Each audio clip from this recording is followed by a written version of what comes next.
Hey guys, welcome back. It's Josh with the Financial Advisor Car Guy. Now this week we've been on vacation. We flew to New York, caught a couple of baseball games, then drove to Cooperstown and went to visit the MLB Hall of Fame, which was awesome. And then drove over to Boston and went to Fenway, which also was awesome. So we knocked off 3 teams of our list. We're actually trying to do all 30 ballparks as a family of 4. And so, anyway, that's what we did this week. And so this video is a little bit late, but what I wanted to talk about this week is the rental car we're in. So as you can see, I'm sitting in a car. Now, what I'm sitting in is a Mazda CX-30.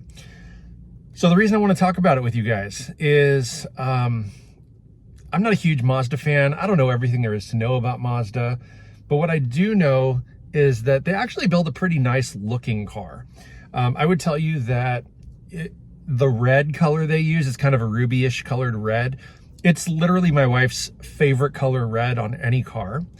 And I kind of think they're handsome looking cars. You know, I feel like the aesthetic, the aerodynamics, the headlights, the hood, the way the front grille kind of fits.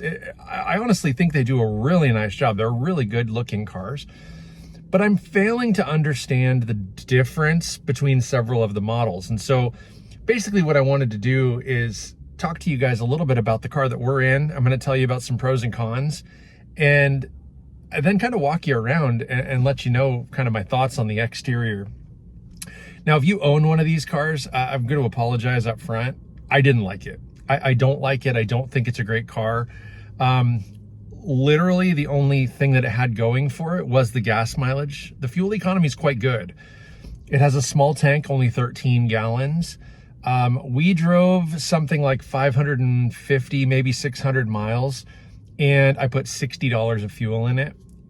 And that's everything I need to do that entire trip, as well as return it back to the rental car company at the same level as when we rented it out. So fuel economy is the pro. I mean, there's a few other little things, you know, like I like, it's got digital gauges. So, I mean, if I were to flip the camera around, the speedometer and everything right now is just a blank black circle, right? The gauges are truly digital. And really just the speedometer is. If I look at the tach, if I look at the fuel gauge, if I look at the temperature gauge, they have physical needles that move, but you know, the center gauge is the speedometer, and it is digital, and it does have a couple of animations that pop up when, you know, your parking sensors get too close to somebody, or if someone's merging in, or whatever. But I gotta say, that's kind of a pro.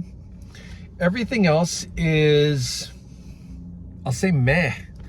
You know, it does have a pretty nice screen sitting up here on top of the dash. I don't know what the trim level is on this car, but as you can see, I mean, it's got leather. I'm in a leather seat, and it's got a leather wrapped dash with really nice looking stitching across it.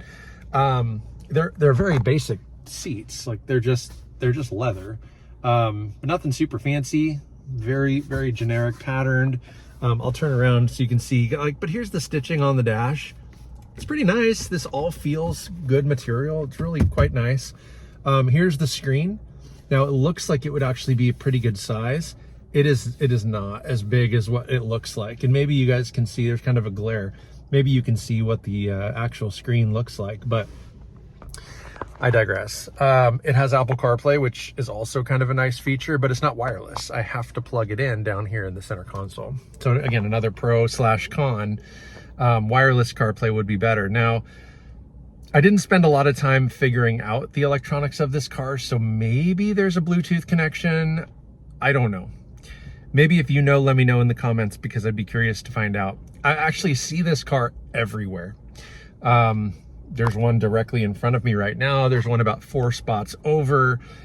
They're all over the place, and I don't know if it's because they're a very common rental car or what. They're not super expensive. Again, like very economical, I think, from the standpoint of looking for a car that's going to give you an okay bang for the buck. But that's really all the good that I have found in this car. If I switch over to the bad stuff, I've got to tell you, it rides like crap. And again, it could be because this is a rental car. Now it has 22,000 miles on it. And to me, that's a pretty new car still. I've got to imagine it's a 2024, could be a 2025. But again, 22,000 miles on it. And this thing rides like garbage. The suspension is terrible. Every pothole, every crack, every bump in the road, like shudders your teeth. Like it feels terrible. You know, sitting here right now, these seats are not uncomfortable, but again, I feel like you feel every single stinking crack in the road, which does create discomfort when you're driving 500 or 600 miles in a couple of days, which is exactly what we did. The other thing I think is really kind of silly about this car is the fact that it's so compact. You know, I have a 17-year-old and a 13-year-old, and they both were complaining about the lack of legroom in the back seat. This car feels small. The cockpit, you know, where I'm sitting, I'm very close to the steering wheel.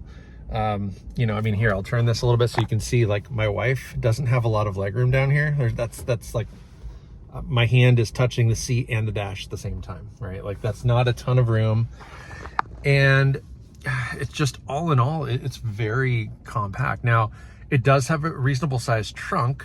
We have 4 suitcases and they're all back there on their sides, like lined up, and it fits 4 suitcases wide, which is awesome.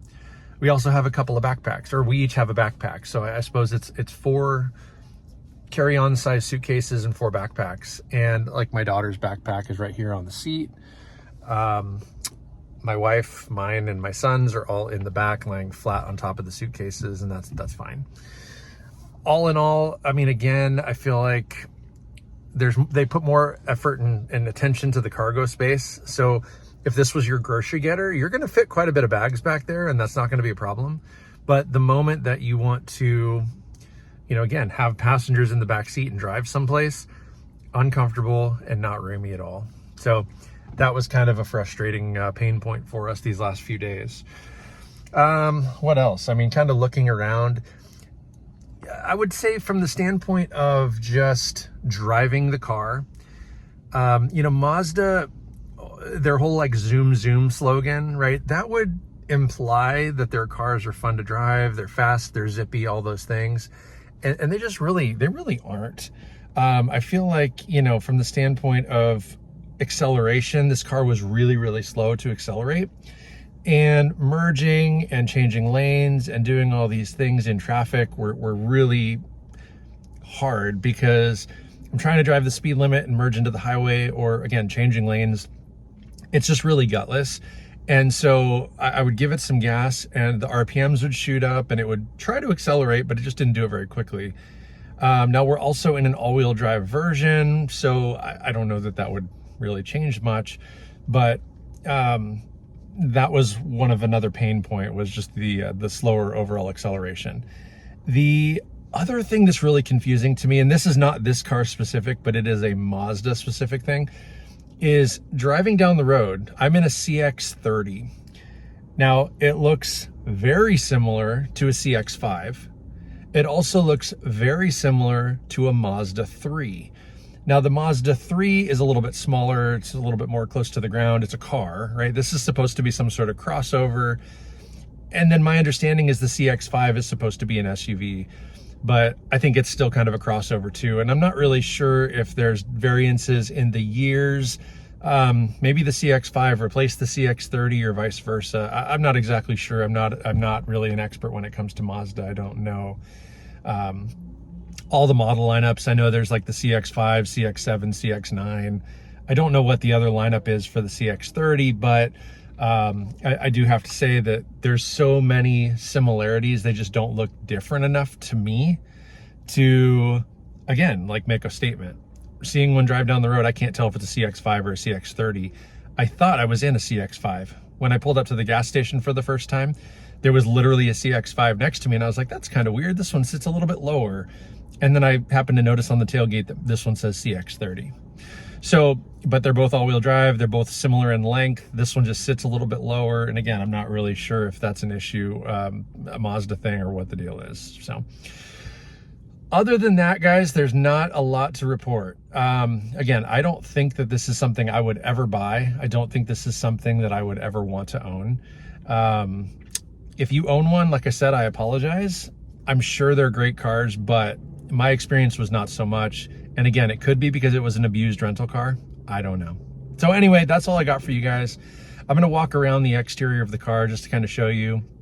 Other than that, hang on. Okay, so here's the outside of the car. You know, again, nothing to it. CX-30, rental car, Sky Active, whatever that means. Very basic car, nothing fancy, no bells and whistles.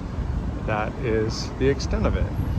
But all that said, I'm in a spot where I'm not supposed to be parked, so I need to move.